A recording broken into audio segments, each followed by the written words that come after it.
The end of the destruction of our heroes.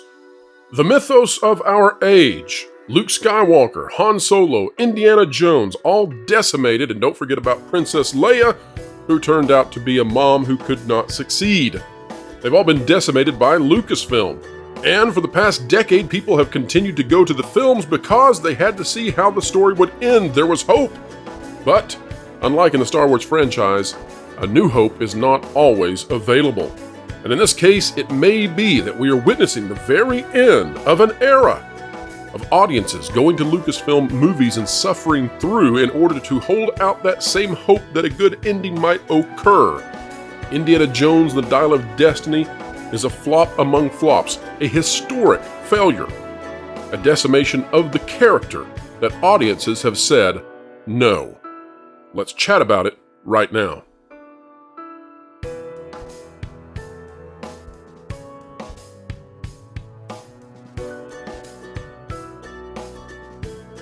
All right, folks, welcome back to another fantastic day here on the WDW Pro channel. What a joy it is that you have elected to join us, spending your highly valuable time listening and learning along as we go forward, bringing information, explaining entertainment, and keeping you ahead of the culture curve. Now, folks, I would be remiss to not mention the wonderful friends that I have who joined in this conversation to talk about the demise of the Lucasfilm strategy of destroying our favorite heroes in favor of modern takes. Folks, I have such wonderful friends and sources, dozens and dozens of people working behind the scenes of this channel. You'll find some of them in the video description.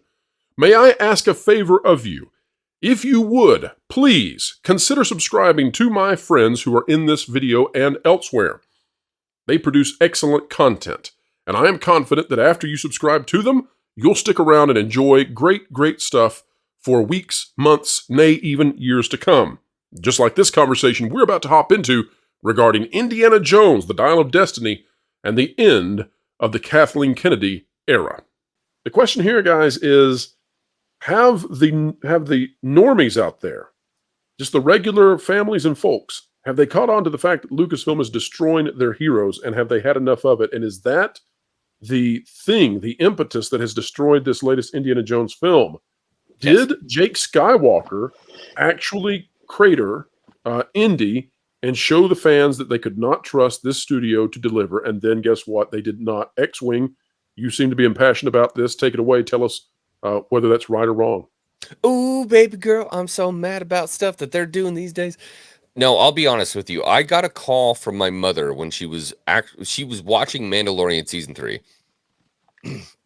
My dad's kind of old. He nods off sometimes. He woke up and asked why my mother changed the channel while he was watching Mandalorian season 3. And I had to assume it was the Lizzo episode that he was watching. But the bottom line is what we have now is not a reflection of the Star Wars that we were given by George Lucas. I am going to go on a rant. Don't give me the platform. Just don't give me the platform. Take it away. Take it away. Take it away. No, go on the rant. Just be careful with what you say. Let's avoid the F-bombs lest we have to do lots of post-editing on this thing. But tell us what you think. We have lost Star Wars. We have lost Star Wars. Not only that, actually, beyond that now, because Indy 5 has come out, we have lost heroes in pop culture. The heroes are gone. They're dead. And beyond that, the thing that really makes me mad is that the heroes are now belittled by new, diverse characters who want to tell you that your old white heroes from back in the 70s and the 80s, they weren't actually good people. They were bad people. But we're going to give you a hero and a character that you can love, like Phoebe Waller. Oh my God. What an absolutely incredible human being. Well, you know, the only character who seems to be not going through this situation is Rocky Balboa. And that's because, you know, Sly is in complete control there. But all the characters that are controlled by Lucasfilm, and, you know, I'm not sure that even Princess Leia came out on the good side of this, but they have decimated. She's a horrible mother. Yeah, they've decimated the happy endings of these heroes. They've taken away their journeys. Lauren, do you think that audiences have completely now ended this trope, and maybe even the girl boss trope where Ray can do anything, where Fleabag can do anything, etc. Do you think that both of these things have Fleabag. converged? Yeah, Fleabag and Helena. You know her. Well, I think we're at an interesting point right now. Do I think that it's completely over? No. But I think that it's not just Hollywood, but business itself has been put on notice. We're not tolerating this stuff anymore. We're taking action with our wallets. We've shown that we can actually sustain doing that. And that's got corporate boardrooms looking at this and going, maybe we've overplayed our hand a little bit. Maybe it's time to start backing off on some of this stuff. Are they going to Yes. abandon it completely? No. What they're going to do is they're going to find what is that line? How close can we dance up to it? And we'll go to exactly that point, and we'll try and stick our toe just across it if we can, unless they continue to get smacked down, which is what's going to happen. It's going to take sustained effort for every one of the companies that pushes this kind of nonsense. When that starts happening, eventually you will have the investors start to take action. Now, I do think that it's very interesting that Vanguard has already backed off on a lot of this stuff, and BlackRock is trying real hard to now step Oh my away God, from some of the three-letter acronyms. It's like we're starting to get some light shined on us, and we don't like that. And That's a Vanguard, by the way, Lauren, Vanguard has now become the highest level investor at Disney, no longer held by BlackRock, and it's not by Oh, a small interesting. amount. Click on Yes. any company, and BlackRock and Vanguard are the top two investors in any publicly traded company. They're Right, but everywhere. But I think what's important about this is that light is being shined on that, and they don't like it. So this Yeah. effort, it's a sustained effort. If we want to take back the culture, we have to continue to vote with our wallets, and that means don't go to see these movies. Don't buy the products that pushes these things. Hold these corporations accountable because it's the only thing they understand. Now, Arwen, I misspoke. I said that one of the only characters to come out of this unscathed was Rocky Balboa. Mm-hmm. I was wrong, because essentially every character that Tom Cruise plays is the same. Again, another powerful name in Hollywood, Pretty and much. this differing version of how you handle aging heroes is coming to a head. Tom Cruise is coming to town, and he's bringing Mission Impossible with him. That could decimate Indiana Jones. What do you think Hollywood can take away from the fact that Tom Cruise and Sylvester Stallone seem to have found the secret sauce and what people want out of their heroes? What can they take away from it? That Yeah. formula works. Stop trying to reinvent the wheel. That's what Hollywood's doing right now. They're trying to reinvent the wheel What is the secret sauce, in their though, own Arwen? image. What makes people want to go see Tom Cruise now? And okay, and Even the dogs are barking for Tom Cruise, Arwen. Sorry. I'm gonna speak for myself because I'm not a huge Tom Cruise fan, and I never have been, even when he was all young and all the rage. Well, after he did what you he know. did to Oprah's couch, it was yeah. Even That even poor back soul. when Rosie O'Donnell was using a crush on him as a beard. Yes. However, that said, the one thing that Tom Cruise has, and I mean, he's been in this industry forever, for a long time. He's had, multiple kinds of roles. He's had, multiple positions within the Hollywood sphere. But the thing that he has figured out is at the end of the day, when people sit down to watch a film or watch a show or consume some sort of entertainment, they do it because they want to escape. They want to be entertained. They want a good story that they can delve into for a couple of hours that might make their lives just a little bit better for having viewed it. It's not really that complicated. And he has plugged into that, and he understands that. He's also still giving us Look at how much spectacle. people love him for it. Yeah, it's true. He's Indiana like, I want Jones- you to watch a movie. That's all I'm doing. Thank you for watching my movie. To that point, Indiana Jones in this latest movie is struggling to climb a wall that Phoebe Waller-Bridge is having no problem in scaling.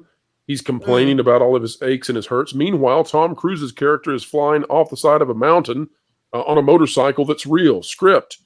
Is this the spectacle that audiences want, and how in the world can Hollywood deliver that? I think it's more of a Band-Aid situation. Stunts are great. Practical stunts are wonderful, but they only garner really maybe one or two returns. It's the characters around those stunts that people come back for. And with regards to your earlier question, our audience is picking up on on the changes going on. It's overall. They've realized that the pool they're swimming in, the water's been slowly coming to a boil, and they're getting out. Or there's a turd in the pool. One or the other. No, a turd is far too easy to see. This is a slow moving thing because again, people have more things going on. They have no idea the specifics with regards to Lucasfilm, Disney, any of the studios. All they know is that when they're going to the movie theater to be entertained and have fun, and jump into another world, it's a disappointing, dour one, and it comes basically at the fact that the young Turks that have taken over the industry straight out of universities, out of Ivy League business schools, have picked the wrong people. They picked the people that push their ideology, what their philosophy is, and they're doing so as a means of desperation to cement their positions within the legacy of media. And the thing is that they are definitely cementing their positions at the legacy of media, but not in a positive way, not in a growing way. And so they've achieved their goal, and the exact opposite outcome has arrived. But well, excellent points. Final thoughts, panel, on this topic.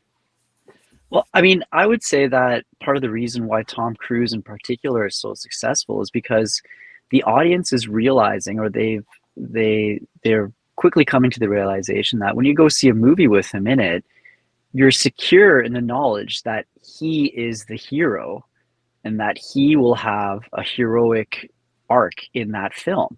I think that's something that you can't say for many other films, and especially many other aging male protagonists.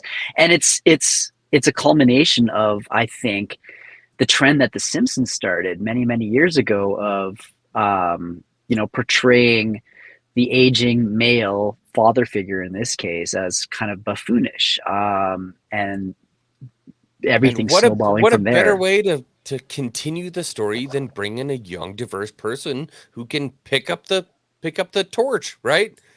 Pass the baton from this old, aging, buffoonish white male and give it to somebody else. Give it to the insert of Kathleen Kennedy yet again. Makes sense. All right, folks, that's a wrap for this conversation, but the commentary time begins right now. Off to the races. Drop a comment down below. We care about what you think. We covet your comments. And yes, we do read them, and yes, we often respond. Also, if you like content like this, consider clicking the like button, share, subscribe. And when you click it, you stick it to the algorithms. It's the notification bell. It's the 4th of July, folks. I hope you're having a good time. I hope you're taking a break if it's possible. And no, don't get on to me. This is pre-recorded. We get all this work done yesterday so that I, too, could take a day off. It is important. Rejuvenating matters. And if you do so, then hopefully with a strong, clear, and revitalized mind, you can work to make your communities out there better by making a difference in whatever areas you can. It's not enough to virtue signal. No, folks, you must live out your virtues indeed.